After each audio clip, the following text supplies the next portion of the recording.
এটা হলো শ্যামনগর গ্রাম। এই গ্রামে প্রতিটি গাছের ডালে ডালে অনেক ডাইনি বাস করে। কে কোথায় আছো? আমার বাচ্চাটাকে বাঁচাও, কেউ শুনছো আমার কথা? এই কি, কে ডাকছে ওখানে? কি দেখি তো। এই কি হয়েছে তোর? তুই আমার কাঁদছিস কেন? তুমি কে? আমি ডাইনি। তুমি ডাইনি হলেও আমার কথাটা শোনো। আমি আর বাঁচবো না, আমার অ্যাক্সিডেন্ট হয়েছে। আমার এই ছোট্ট বাচ্চাটাকে তুমি বাঁচাও। ওর আর কেউ নেই। তুমি আমাকে কথা দাও, ওকে তোমার কাছে রাখবে। ঠিক আছে, আমি তোকে কথা দিলাম, আমি ওকে আমার কাছেই রাখবো।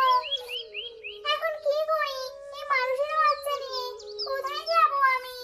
না, এখন গাছে উঠে বসি, যদি কেউ দেখে ফেলে। এ কি রে, তুই ছোট বাচ্চা এনেছিস? তুই একাই খাবি? আমাকে একটুও দিবি না? আমি ওকে খাওয়ার জন্য আনিনি, ও আমার সন্তান। কি বলিস না তুই? মানুষের বাচ্চা তো সন্তান? এতে হাসার কি হলো? না রে, তোর কথা শুনে আসলাম। তোরা এখন যা এখান থেকে। ও কাঁদছে, দেখতে পাচ্ছিস না? ঠিক আছে, এখন যাচ্ছি, পরে কিন্তু আবার আসবো খেতে।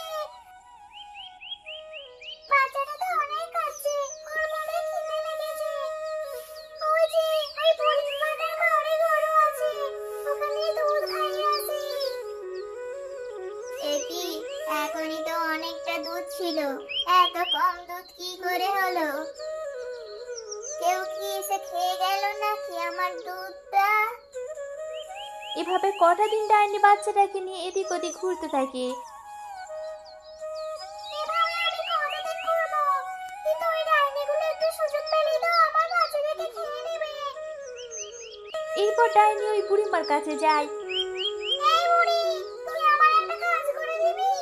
কে তুমি? আমি ডাইনি।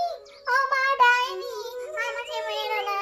তুই যদি আমার কথা না শুনিস তাহলে আমি তোকে মেরে ফেলবো।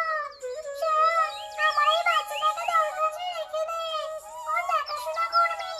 ওর মা মারা গেছে, আর ও এখন আমার সন্তান। তুই ওকে খুব ভালো করে খেয়াল রাখবি। আমি প্রতিদিন এসে ওকে দেখে যাব। ঠিক আছে ডাইনি, আমি এই বাচ্চাটাকে দেখে রাখবো। এরপর ডাইনি চলে যায়। বুড়িমা বাচ্চাটাকে বড় করতে থাকে আর প্রতিদিন ডাইনি বাচ্চাটাকে একবার করে দেখতে আসে। এই ঘটনার একটা ডাইনি দেখে ফেলে। এই ব্যাপার, ওই বাচ্চা এখন এই ঘরে আছে? এরপর আর একটা ডাইনি বাচ্চাটাকে নিতে আসে। এই বুড়ি, বাচ্চাটাকে আমাকে দিয়ে দে, না হলে তোকে মেরে ফেলবো। না, আমি দেব না বাচ্চা। তখন ডাইনিটা বাচ্চাটাকে কেড়ে নিতে চায়। তখনই ওই ডাইনিটা চলে আসে। তারা দুজনে মারপিট লেগে যায়। খারাপ ডাইনিটা ওখানেই মারা যায়। তোর আর ভয় নেই, তুই এখন এই বাচ্চাকে নিশ্চিন্তে বড় কর। দেখতে দেখতে 2 বছর কেটে গেল।